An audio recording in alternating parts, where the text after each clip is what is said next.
Trying to get excited about this one. Yes, that opening lap was spectacular. Max Verstappen versus the very best of Charles Leclerc.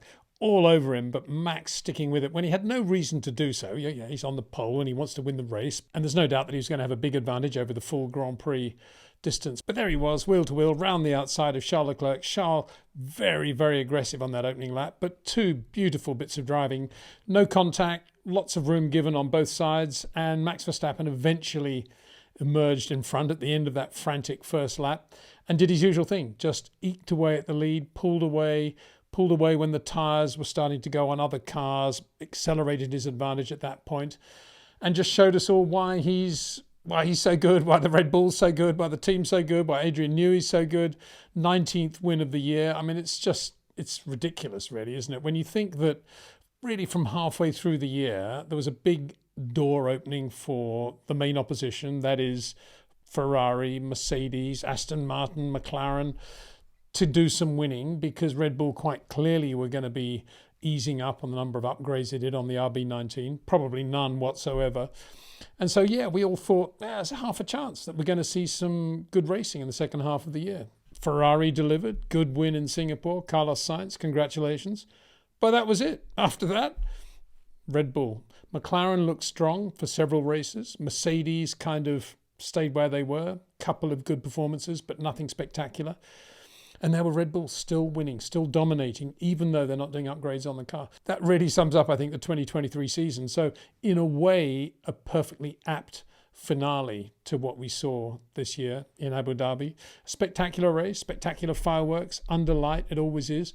But with two DRS zones and with all the artificial aids that we have in Formula One now, a rather dull race, you got to say. Yes, there was some other close racing. A weird thing between Pierre Gasly and Lewis Hamilton, with Pierre locking up, Lewis running into the back of him. Don't see that very often. Lewis also irate with other traffic. But then again, given where he started, he was always going to be in amongst the crowd, in amongst all that sort of traffic stuff anyway. So it was kind of meaningless in a way. And then we also had Sergio Perez against Lando Norris. Sergio recovering well from yet another poor qualifying position. Lando doing very well from his disappointing qualifying as well.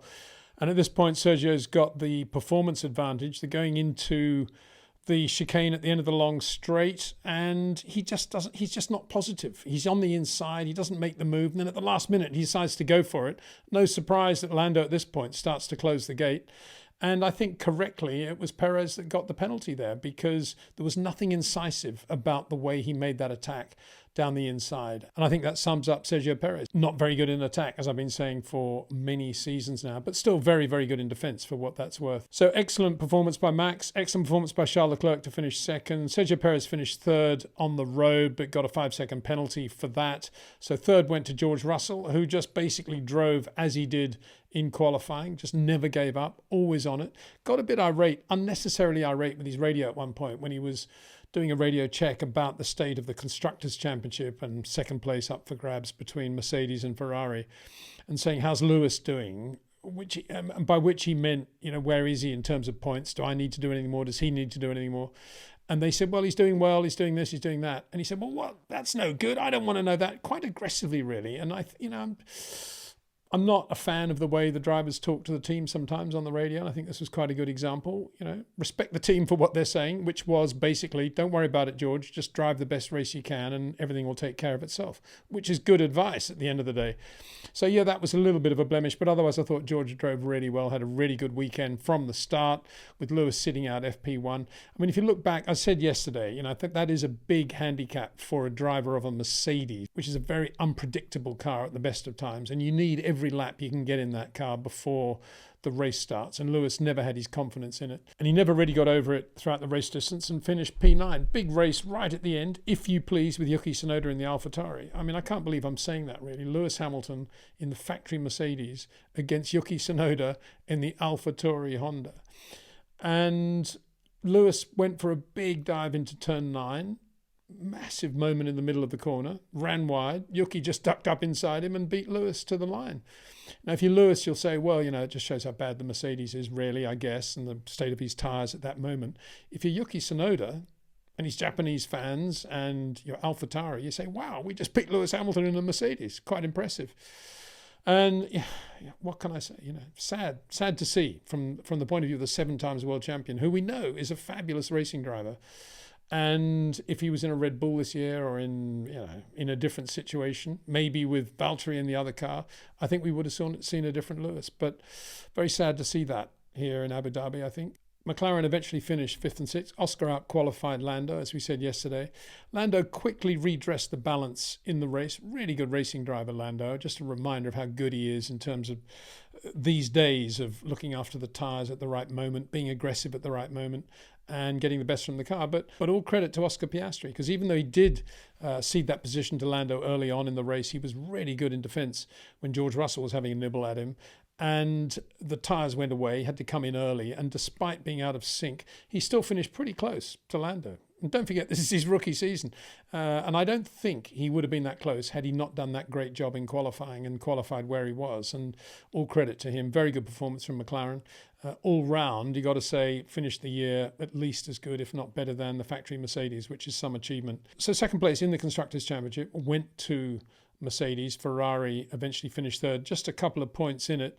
Not really fair, that, I think, if you look at the overall results. Ferrari, after all, did win a Grand Prix. The only team to win a race apart from Red Bull this year, whereas Mercedes were winless throughout 2023. But nonetheless, in terms of points and both drivers putting it together, yeah, they finished 2nd. But was it really that important? A lot was made of it in the race, but 2nd in the Constructors' Championship, 3rd in the Constructors' Championship. We going to remember that in 3 or 4 years' time? I think not. Fernando finished 7th in the Aston Martin, complaining about top speed. In terms of maximum speeds recorded in the race through the speed trap, he was about halfway down, so he wasn't that bad. As I said in the 2 videos on Friday and Saturday, Aston Martin actually on a par with McLaren and Mercedes in terms of top speed, but maybe they had a little more front flap in the race and lost a bit of that speed. But they weren't bad in terms of the actual numbers that we saw after the race. Fernando finished ahead of Yuki, who drove really well in the AlphaTauri. This was the last race, don't forget, for team principal of AlphaTauri, Franz Tost. We wish him well. Knowing Franz, he'll still be up at 6 o'clock in the morning and working till 10 o'clock at night. And when Christmas Day comes along, or indeed New Year's Day, those holidays that he has to live with, he'll be grumpy because nobody's answering the phone because he can't do any work. Franz will continue in that way, and I think he's a consultant still to the team. But all best wishes to him. He did a very good job for BMW when they were in Formula One. And before that, of course, running Formula 3 with Ralf Schumacher and Willy Weber. Carlos Sainz had worked his way up to 10th place by the end of the race after that big shunt he had on Friday and not making it through to Q2 even on Saturday. But he had to make a pit stop right at the end of the race, and that dropped him way out of the results, giving P10 and the final point to Lance Stroll in the other Aston Martin. Congratulations to Théo Pourchaire for his win in the F2 Championship. Fred Vesti finished 3rd, so he was there on the podium as well. Very good drive from where he was on the grid. But congratulations to Théo. He is one of the young academy drivers at Sauber. And guess what? That means Audi. And by the time he's ready for Formula One, in terms of there being a place in that seat, we may well see Pourchaire in an Audi Formula One car, hopefully even before that, because he's really quick and driven beautifully for most of the season. Congratulations also to Jack Doohan for winning that final Formula 2 feature race. Jack Doohan, of course, sponsored by Jetcraft, so really good to see that. Alpine driver, and Jack often in the Alpine garage these days, so let's hope we see him in Formula One, obviously the son of Mick Doohan, before long. So that's the end of a very long season. I'm sure everybody's quite relieved that Formula One out of their system for a while. Thank you very much indeed for your support in watching this channel. We're not going to go away. I'm going to do a lot of live streams between now and the start of the new season. So join me for those. I really enjoy them, and I hope you do too. And I'll be doing some shorts from those as well, in case you missed the live streams and you don't want to sit down for 2.5 hours and listen to everything that's said. So I'll be working on some highlights from those going on the channel as well, so watch out for that. Big thanks to Jetcraft and to Pitbox.io for their support of this channel. Big thanks again to you for your support. See you again soon.